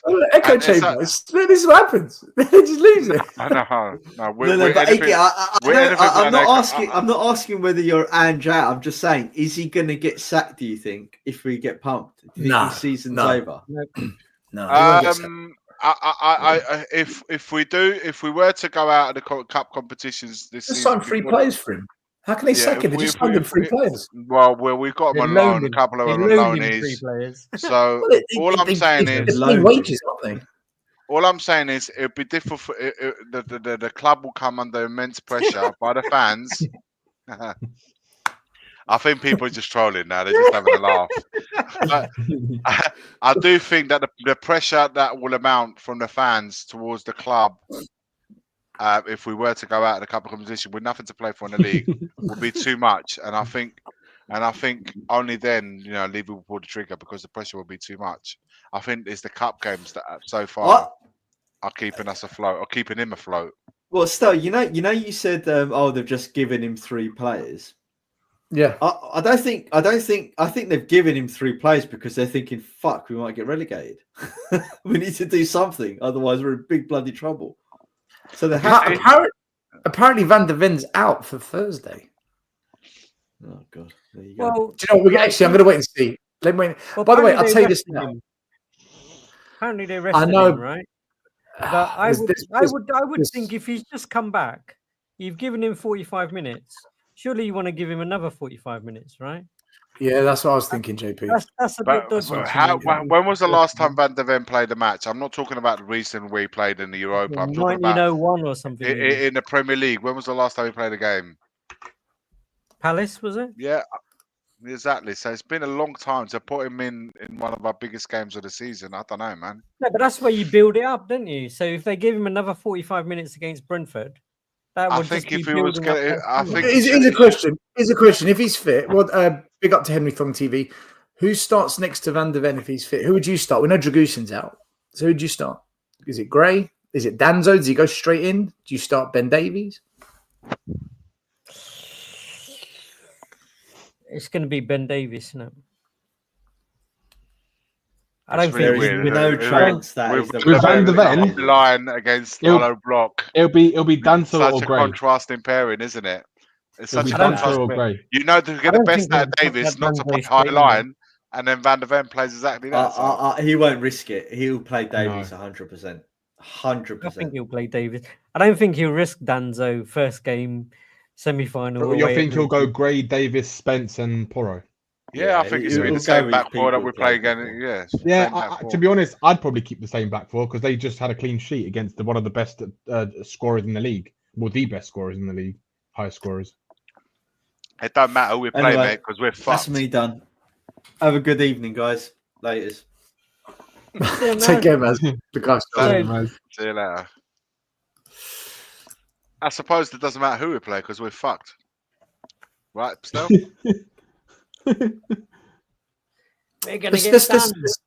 Let's look at it, right? So I don't think we'll start Moore. I don't think he'll do that. I think he'll start Son. I think he'll start Richie and Tell. I think actually no, I don't think, will he start Tell? Will he start Tell? No, I don't think he'll start Tell. Will he start Tell? No way. He'll definitely start Kulu and Bentancur. It depends how much game time he's actually had at Bayern. Like whether he's come on regularly as a sub or he's just not played for the last 5-6 games or something like I think that. Kulu, Son, and Richarlison will play. I think Gray's going to get dropped. I think he's going to go Porro, VDV, Davies, and Spence, and Gray's going to get dropped. No, he won't play that. I don't Why think not? he will. Why not? Well, I personally think it's going to be Gray and Van der Vaart. That's what I think. And Spence. Van der Ven. Van der Ven, yeah. If only we had Van der Vaart, we really would have a chance. Yeah, definitely. You think you'll play Gray ahead of Ben Davies in a game like this? A centre back. I No, think Gray and Ben think Davies are I playing. think what he's gonna do is I go think Ben Davies and Van der Ben Ven. Davis and no, I think it'll be Ben Davis and Gray, but I'd prefer to see Van der Ven and Gray. Well, you don't think Van der Ven's going to play, Danny? I don't see know, him 'cause he left. starting. I don't see him playing. I don't know because it depends. It's going through his head, right? Like he could be thinking, "We've just had a really good result. Do I play the same back four and don't Yeah. change it?" Right? That's Brentford, Yeah. Danny. Yeah, I know, but or do you go? Do you play? Do you go Now with you're Van der Ven against because you Gakpo, rested him? Jota, Salah, Lewis, what's his name? Yeah, but still, we played against those front three when we played them at the lane a month ago. We had and Dragusin as centre back though. I think I'd be more from what I focused on who we see- play in midfield. Yeah. I'd be From more what I focused see on of who we Ange, play in midfield. sorry, I was just going to say, from what I see of Ange, if his players are fit, like your Van der Vens, like your Dogi, stuff like that, they'll just come straight back in. Because I think he feels he can trust Van der Ven.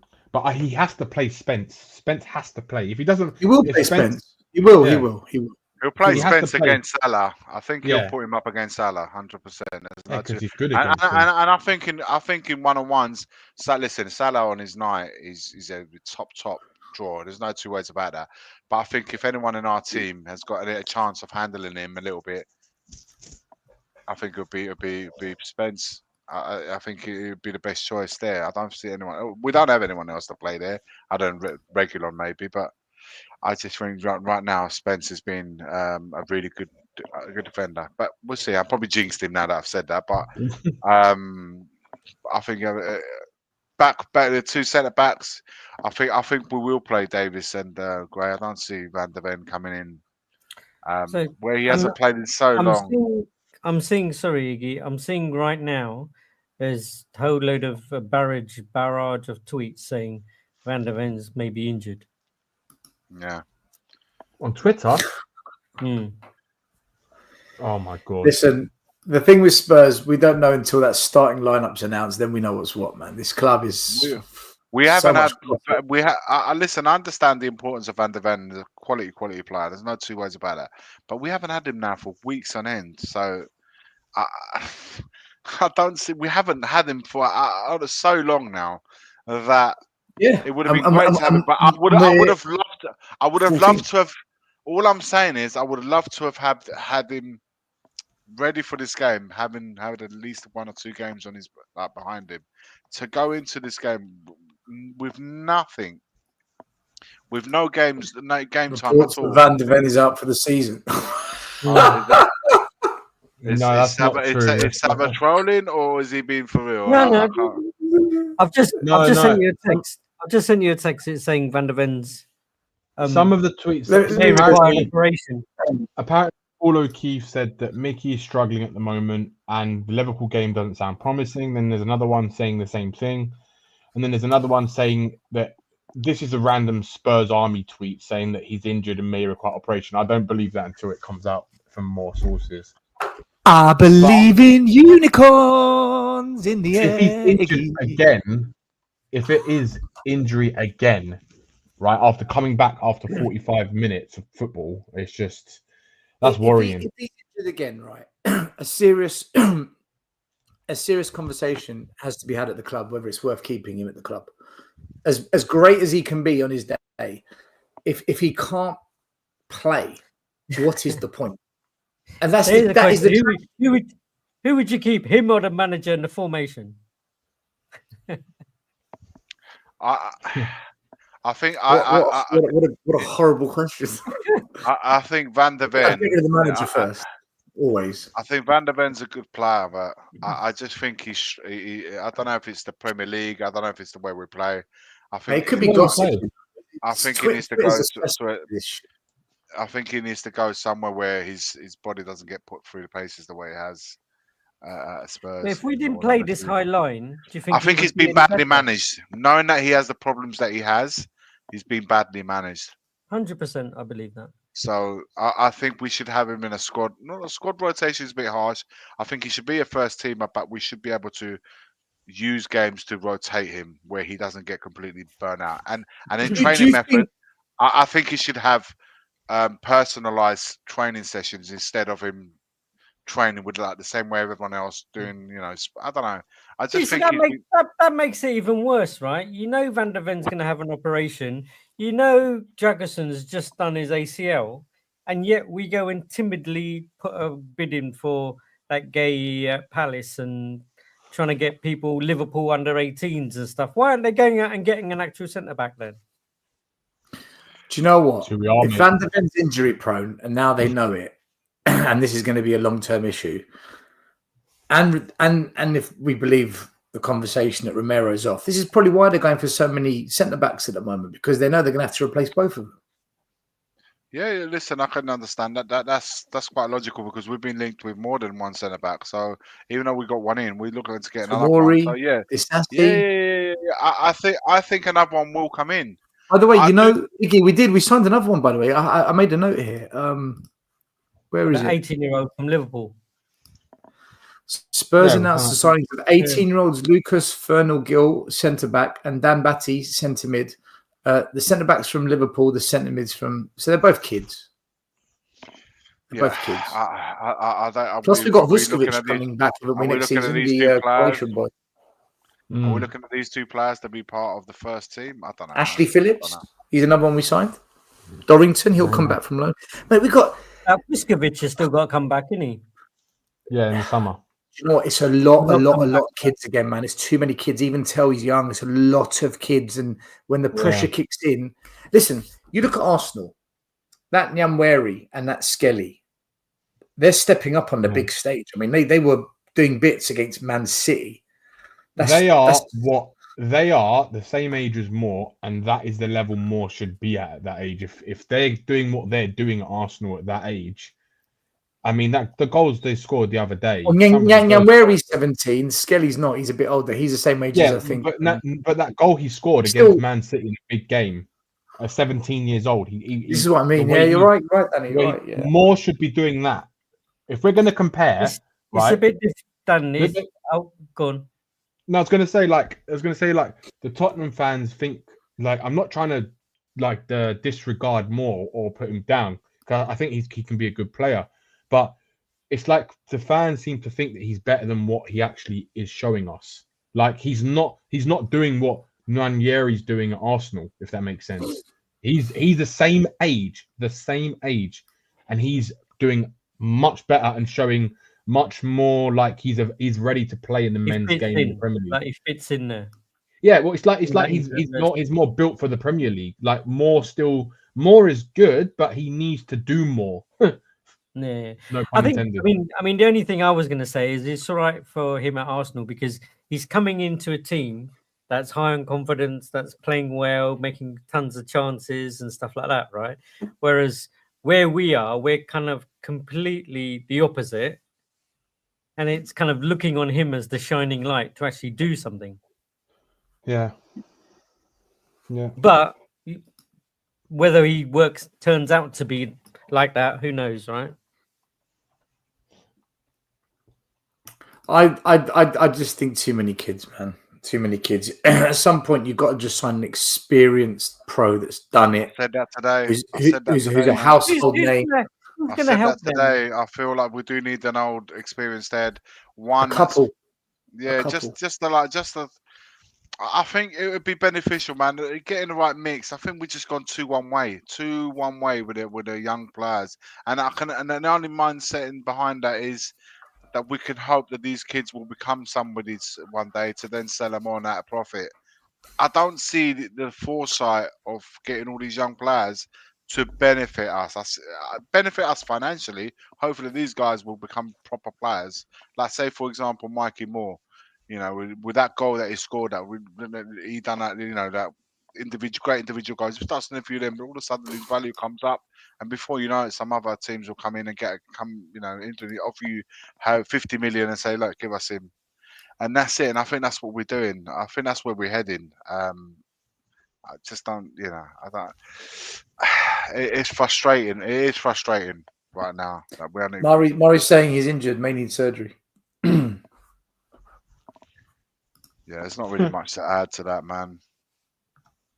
I mean, hopefully it's just some This, load of bollocks that someone's just spreading and Yeah. this is why I don't buy into this. We're going to win a trophy. We're going to win. I just don't buy it, man. I don't buy it. There's just no consistency with us for this to happen. You need an element of consistency to make these things happen. You know, even when Arteta went to Arsenal and they got that FA Cup, he had a Aubameyang up front, just one man that could turn it every time, and he won them the semi-final and he won them the final. We don't have that guy. We got fucking Richarlison, man. You know, we got Son who, sometimes he turns up, sometimes he doesn't. Got lots of kids. We hope they all become good. You know, I don't know, man. I just find it very difficult to get on board with it as it stands. I think that result yesterday as well was an anomaly. I don't think that's a true indicator of where we're at. You know, the win against F Borg, let's be honest, they were fucking shit. They were rubbish. Even they had chances. Did they? They were camped in their own half for the whole game. I think Liverpool's just one step too much for us. Do you know what? When they do the when the fans sing "Walk On," You'll Never Walk Alone. As it gets to the end of that song and it puts shivers down people's spine. If the camera zooms in on the Spurs players, just look at them, look at their eyes, and you'll know whether we're winning that game or not. You'll know just by that. If they look like whoa in that moment, we're going to get done. And that's half the battle, isn't it, Anfield? It's been able to handle that moment. That's half the game there. The intimidation factor. It's not like coming to Spurs.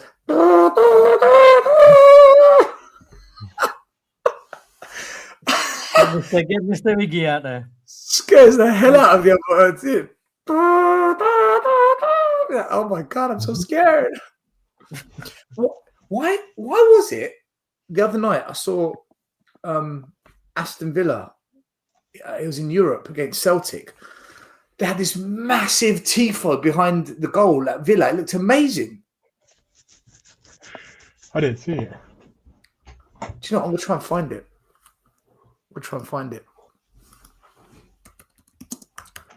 We need something like that when teams come to us. No, man, there's nothing wrong with a trumpet, man. Trumpet guy, as Iggy likes him, right? We weren't even allow any kind of at the stadium. Only selected few things are allowed in there in terms of flags or anything like that. The flags are provided by the stadium itself. You can't bring one of your own. We've got so many rules and stipulations as to what we can bring and what we can't bring in the stadium. It's just ridiculous. But you look at some of the stadiums abroad; they go in with. I charge you £100 to come into this arena, and I'll tell you what you can bring into it as well. Yeah. Why is that not loading up? Hold on, I've got it. I'm surprised you didn't know about this. You found a tifo. Yeah, it was pretty spectacular. So apparently that Tay signed his contract. Have you not seen this? Marcus Wilson. Rashford posing with the Aston Villa shirt. He's gone there on loan, isn't he? Yeah, but I'm saying, look at his face in the photos. He just looks fucked, man. Yeah, I saw that. I don't know, man. It's just weird. Guys, have a look. Go online, guys. Yeah, just everyone, go online. Just have a quick look at Marcus Rashford posing with the Aston Villa shirt alongside, I believe, the two owners of Aston Villa or someone. I just look at his face. He just looks out of it. I can't put my finger in it. It's weird, man. It's just looks so strange. It's the one where you can see the first where he's signing the actual contract. That photo looks weird as well. Check this out. This was fucking Ozzy Osbourne. Yeah. Up the That's Villa. Ozzy Osbourne, isn't it? Yeah. They had this tifo before the game. It was amazing, and they had all the flags behind it. Was that Champions League? Oh, it is Champions League. Yeah. They had another one as well, Danny. The game before, Where He looks like Sylvester Stallone. Oh, Rocky. I know, it's such a. It's I more don't like know. It's it's like more he like doesn't Don look. King. It's like he doesn't look like him. It's weird. No, I just it's like he's do Sylvester you think he Stallone. wants? Do you think he wants to fart, but he's Adrian, holding it in? Adrian. He's trying to hold in a Look, fart. It's one of those like. look, I looks don't like know. Don King. Maybe it's just a bad photo. I don't know what to say, man. It's just a strange one. That's all. He had the Rocky music on in his ears. While he was signing the contract. Do you know all the Man United coaches I'm friends with? They're so happy he's left. They're so happy he's left. Yeah, look, he's fallen from grace, isn't he? They're actually. I'll tell you what. Stairway, though. That was Man United as a club. See, this is what pisses me off. They're above us in the league. They finished above us in the Europa Cup. Yet their entire club is a mess. As in, they are in an absolute mess. That club, and yet they're still above us in 2 competitions. How did that happen? How is that possible? Who? That we can't. That we allow that to happen when Man United are on their knees. It's unbelievable. Because we're on our knees as well. We're on his stomach. We're on our knees as well. We're going to wrap it up soon. Just to let everyone know that's watching, next Monday we've got a special show. Make sure you tune in. We've got Change for Tottenham are coming on Tottenham away. We are speaking with Jay. He's coming on the show. He's going to tell us about the protests. He's going to tell us about the plans they've got going forward, the ones that they're allowed to talk about. And I've got a couple of questions for him to get a bit of clarity on the direction of change for Tottenham, especially if we get a couple of results. Because that's when it's most testing. Having been leave out, Enoch out protesters, Iggy's been there, Danny, JP, we've been protesting for God knows how many years.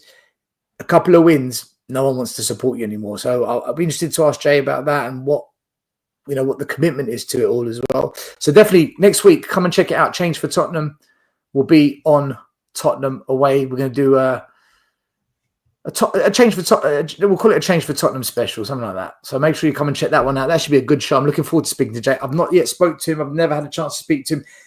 Him and Brian tried to call me up last week, but I was in bed ill, so I never got to take the call. So Iggy's been trying to reach out to him 3-4 times, so he has got back to us and agreed to come on. So fair play to them.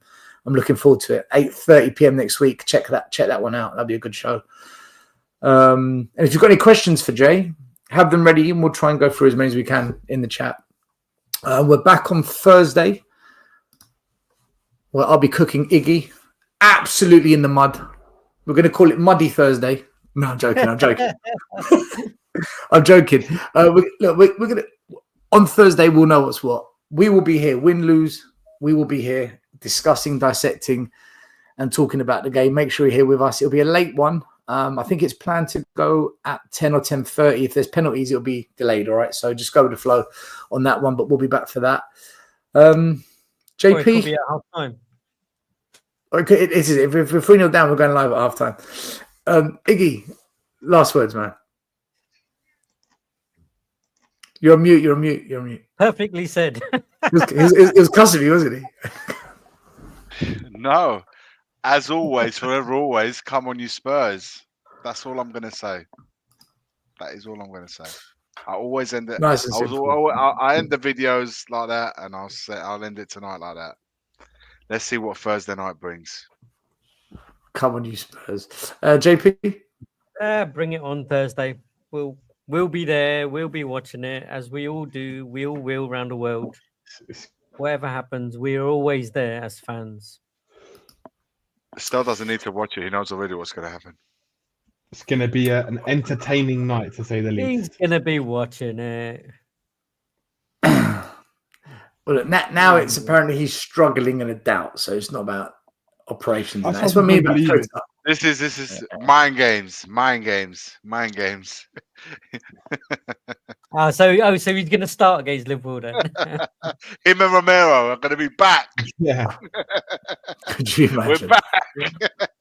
Imagine. Wait, hold oh on. my God. Weren't they back for the Liverpool game when we got beat by them by Thrash? That's when they Yeah, came back, wasn't it? That's Stay when where they you first are. came back. Stay where you Chelsea are. No won. thanks.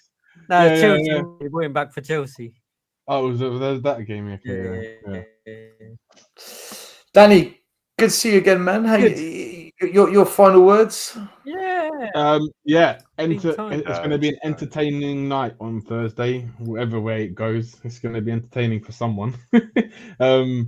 Yeah, just that's it, really. Just let's hope we can. Let's hope we don't get battered. I mean, I'm going to hope for a draw, and then see if we can get into a final again. And that's it. And then other than that, Levy can fuck off. Levy, fuck off. Iggy, you happy with Jimenez going to AC Milan? I'm excited. Arsenal. I'm excited. Oh, yeah. I'm excited about Jimenez. I'm excited to see what he's all about. I know he's done well Iggy? in the Dutch league, but in the Italian league, we shall see. Fingers Just crossed. a quick one. I wanted to ask you. You know the player that went to Napoli, or did he go to Napoli on loan? The other striker you have. Okafor. Yeah, is he actually any good? I thought He came with a lot of promise, but he delivered very little. He reminds me of like a Dan Juma. He delivered little, and Yeah. he didn't quite. But maybe Conte will be the right manager for him. Who knows? Yao Felix is going to Milan as well, isn't he? Oh yeah. He's gone on in a 6-month dry loan. Yeah. Yeah, there's a lot of these dry loans going on at the moment where they're not parting with their players in the full time. I'm not. You know what, Joe Felix? Just sorry, I know we was meant to go, but Joe Felix is a weird one because he's clearly got something about him. He's gone to all these big clubs, Atletico, Barcelona, Chelsea, now Milan. He delivered at Benfica, but he's not really quite cut it in all these teams that he's gone to for one reason or another. Like I said, there's always something about it, but for some reason he hasn't been able to deliver on a consistent basis. Who knows? We'll see how he gets on. There's a lot of really good. You know what? Spurs aside, it's been a really interesting transfer market this January. A lot of players moving about. We've just got Marcus Asensio come to the Premier League, and Rashford and moving there. Like Aston Villa, exciting place at the moment, man. Marcus Edwards is back. I would love to have seen some. I would love to have the buzz going on at Aston Villa at our club right now, man. That's the only thing I'd say. It's exciting. Did you guys see Romano's tweet 10 minutes ago that it's all signed, the paperwork's done, and medical was completed, all that kind of stuff with Tell? Yeah. I wasn't sure what terms. Is it a loan? Is it a dry loan? It's a loan. Romano says it's a loan with a 60 million euro trigger clause in the summer. Yeah, it's a loan. Yeah. So just straight loan. It's a loan. He's going back. Yeah, we haven't bought shit. Actually, 60 million seems to be the number at the moment, isn't it? We've signed Richarlison, Solanke. We signed them all with 60 million, man. All right, boys. Big up to William Leone, Tony Rodriguez, Phil Coys for being members and your super chats, as well as Henry Fong and one of our Mari. Big up to all of you guys. Thanks for your efforts. Everyone in the chat tonight, thank you for being here. Thank you for your comments. As always, love you all. We'll be back Thursday. Come check it out. I'm sure there'll be some videos popping up here and there. Smash them likes and subscribe, guys. And big up to everyone that keeps on subscribing and keeps on. Honestly, the numbers just go up and up and up. We don't thank you enough. I know we should do a lot more to thank you, but we honestly can't be more grateful. We say it all the time off screen. Perhaps we should say it more on screen, but we are truly grateful for the amount with the numbers that keeps going up. And for those of you who just joined, welcome to the channel. For those OGs that have been there since the beginning, big up, guys. Much love. Big up, everyone. We'll do another thing with the match programs really soon. We will do it again. Maybe next week. Who knows? If Spurs get to the final, we're going to do a raffle. Right, if Spurs get to the final, we will do a raffle. If Spurs gets to the final, we'll do a raffle and still will be in the mud. That's what I'm saying. I'm not going to give the show. We'll do a raffle for who can put. Why, man? It just says it just makes you come across like you're hating on this team, man.